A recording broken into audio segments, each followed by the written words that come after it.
Bismillahirrahmanirrahim. Assalamualaikum warahmatullahi taala wabarakatuh. Sahabat sekalian, saya ucapkan selamat menunaikan ibadah puasa. Mudah-mudahan puasa kita akan diterima oleh Allah Subhanahu wa taala. Dan sahabat sekalian, saya bila siapa boleh puasa, saya teringat semua. Semasa kita nak menjawab soalan peperiksaan SPM tahun 1979 ke 1980 tak ingat dah kita ambil SPM tahun bila. Di mana dalam subjek pendidikan Islam kita dikendaki menghafal beberapa petikan surah Al-Quran. Kita pun ngapa-ngapa dan saya ingat ayat itu sampai ke hari ni. Ayatnya yang berbunyi gini. A'udzubillahi minasyaitonirrajim. Ya ayyuhalladzina amanu kutiba alaikumusshiyam kama kutiba 'alal ladzina min qablikum la'allakum tattaqun. Ayat daripada surah Al-Baqarah ayat 183 kita hafal kerana kita nak jawab peperiksaan. Jadi terjemahan ayat ini lebih kurang gini. Wahai orang-orang yang beriman, diwajibkan ke atas kamu berpuasa sebagaimana diwajibkan ke atas orang-orang yang terdahulu daripada kamu. Mudah-mudahan kamu menjadi orang yang bertakwa. Alhamdulillah lah ayat ni boleh ingat siapa kala ni boleh lagi buat suluh diri dan royak ke keluarga. Dan kalau ada manfaat sikit sebanyak boleh juga royak ke sayang sahabat kita. Mungkin ramai sahabat kita yang ingat berkaitan dengan ayat ni.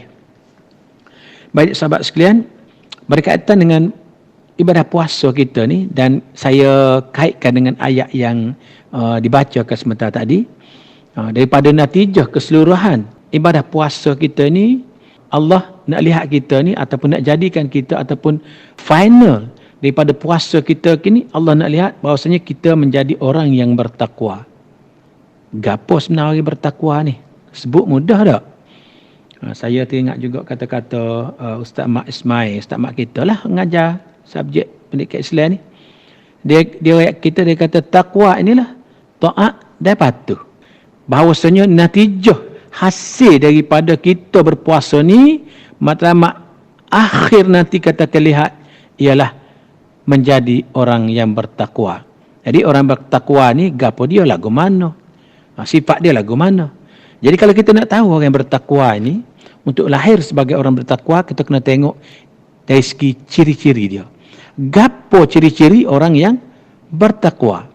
Jadi ciri-ciri orang yang bertakwa ni, yang pertamanya ciri yang bertakwa ialah orang yang boleh memelihara diri dia daripada melakukan perkara-perkara yang mungkar. Yang boleh hindari diri dia daripada kemungkaran. Gapo kemungkaran? Kemungkaran ni banyaklah benda-benda maksiat, benda-benda yang menjadi larangan dalam agama kita.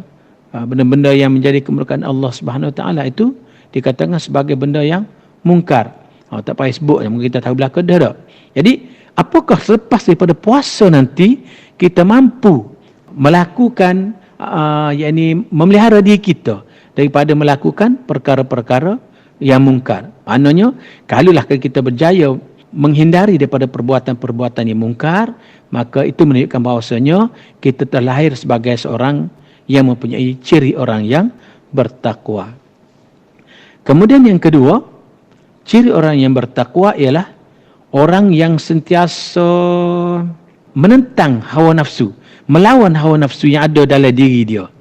Kita tahu setiap manusia ni memang tak boleh lari dah. Allah bekalkan kita dengan hawa nafsu. Dalam diri kita ni jadi kita pun ada dua perkara lah. Yang pertama hawa nafsu. Di mana hawa nafsu ni dia sangat mengajak kita ke arah kejahatan, buat benda yang jahat. Innan nafsa la'ammaratun bisu'. Sesungguhnya nafsu itu sangat mengajak kamu ke arah kejahatan. Dia pakat pula dalam diri kita ni dengan nama dia syaitan. Inna syaitana lakum aduwwun mubin. Iaitu syaitan ni menjadi musuh kamu yang amat nyata. Jadi sebab tu kita tengok punahnya manusia ni ada dua perkara ni. Iaitu syaitan dengan nafsu. Kalau kita nak bahas tentang nafsu ni, banyaklah. Nafsu ni sebenarnya dia ada 7 tingkatan nafsu. Ada nafsu baik pun. Bukan kata nafsu ni jahat belaka. Tapi yang kita nak bicara ke sini berkaitan dengan nafsu jahat. Bila nafsu ni tak dapat dikawal, dia akan membawa diri kita ke arah kejahatan. Jadi, kita boleh tengok nanti. Apakah di akhir puasa nanti, kita ada menjadi seorang yang boleh menentang hawa nafsu dan mencetuskan dalam diri kita ni ganti dengan perkara-perkara yang diredai oleh Allah SWT. Sebab nafsu ni kalau kita ikut, dia akan menjadi kemurkaan Allah SWT. Benda nafsu ni tak ada dah dia buat jahat ya, sebenarnya nafsu ni. Yang dimaksudkan nafsu ni adalah nafsu-nafsu yang jahat. Seperti saya kata tadi lah, ada nafsu baik. Dalam Quran pun sebut, ya ayyatuhan nafsul mutmainnah irji'i ila rabbiki radiyatan mardiyah fadkhuli fi ibadi wadkhuli jannati. Allah seru orang yang mempunyai nafsu mutmainnah. Apakah nanti di akhir nanti kita berjaya mengekang nafsu kita? Dan kalaulah kita berjaya mengekang nafsu kita, maknanya kita lahir lepas puasa nanti dengan mempunyai ciri-ciri orang-orang yang bertakwa. Kemudian yang ketiga, ciri-ciri orang yang bertakwa ialah orang yang boleh menjaga lidah dia, boleh menjaga lisan dia daripada memperkatakan sesuatu perkara yang tidak baik, daripada ribah iaitu mengumpat, daripada kata ke orang, kutuk orang, buat nganyi ke orang, daripada menyakitkan orang dengan lidah kita. Ngumpat tu menyakitkan hati ke orang sebenarnya tak? Sebab kalau kita ngaji bahaya lisan ni, bahaya benar lah kita kecek. Dia dalam kaedah Islam ni dia kata bercakap yang baik atau diam.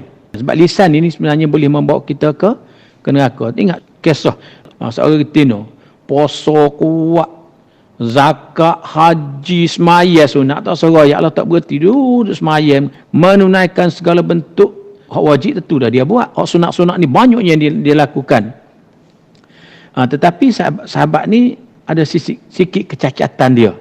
Apabila sahabat kita tanya Rasulullah, ya Rasulullah, ada seorang sahabat, seorang perempuan, dia ni banyak semaya, buat semaya sunat, semaya tahajud lah, semaya, macam-macam semaya. Dengan zakatnya, dengan sedekahnya, macam-macam kebaikan dia buat. Tapi ya Rasulullah, ada sikit je cacat pada wanita ni. Iaitu dia menyakiti jiran dia dengan lidah dia. Mana bahaya lisan kita nak ada? Lalu mana ni Rasulullah? Dia tanya oleh sahabat perilaku si perempuan ini. Rasulullah jawab gapo? Rasulullah kata la khaira fiha wa hiya min ahlin nar. Tak ada lagi dah kebaikan pada perempuan ni, melainkan dia adalah penghuni neraka. Waliyazubillah. Mana nak rayaknya? Tak. Begitu banyak amalan yang baik dilakukan, sunatnya dengan wajib tu rayaklah. Tapi akhirnya ke neraka. Kenapa? Kerana bahaya lisan. Jadi siapa-siapa yang boleh menjaga lisan dia daripada memperkatakan sesuatu yang tidak baik, ini adalah merupakan ciri-ciri orang yang bertakwa. Saya boleh sebut je, nak buat benda tentu payah, benda payah. Kadang-kadang dia gingas diri benda ni, tapi kita kena kontrol ada. Sebab kita ke mana-mana pun suatu hari akan menghadap Allah Subhanahu Wa Taala juga. Dan segala tindak tanduk kita atas dunia akan dipertanggungjawabkan di hadapan Allah Subhanahu Wa Taala. Kemudian ciri yang keberapa ni? Yang keempat. Ciri yang keempat orang yang bertakwa ialah sentiasa mengharapkan redha Allah. Dan di samping itu dia melaksanakan perkara-perkara yang diredai oleh Allah. Perkara-perkara yang berlandaskan kitabullah dan sunnah Rasulullah sallallahu alaihi wasallam. Makanya apabila kita sentiasa mengharapkan al-khawf wal ju', takut dan mengharap keredaan Allah Subhanahu taala ni. Kalau kita ada dalam diri kita ini berasa takut, berasa mengharap dan perangai kita ubah, maka itu merupakan ciri-ciri orang yang bertakwa. Dan yang terakhir sekali, yang kelima ialah tak ingat lagi apa ciri yang bertakwa yang kelima ialah menjaga hubungan silaturahim di antara sesama manusia. Hubungan dengan Allah mestilah kita kena jaga. Hablum minallah, yakni hablum minan nas, iaitu memelihara hubungan baik dengan sesama manusia. Maknanya kena kasih kepada saing kita, jiran kita, tetangga kita, orang kampung kita, saya pejabat kita. Itu maknanya itu adalah menghubungkan silaturahim dan juga memelihara hubungan baik kita dengan manusia. Saya tengok satu hadis, dia kata la yu'minu ahadukum hatta yuhibba li akhihi ma hi yuhibbu li nafsihi. Tidak beriman seseorang kamu sehingga kamu mengasihi saudara kamu sebagaimana kamu mengasihi diri kamu sendiri.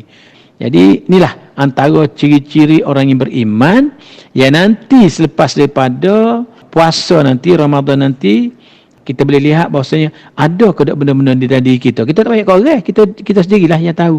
Ada sungguh ke benda-benda ni lahir dalam diri kita. Makanya kalau adalah benda-benda ataupun ciri-ciri orang bertakwa ini dari kita, maka alhamdulillah kita digolongkan dalam kalangan orang-orang yang bertakwa dan menunjukkan bahawasanya puasa kita merupakan puasa yang diterima oleh Allah Subhanahu Wa Taala.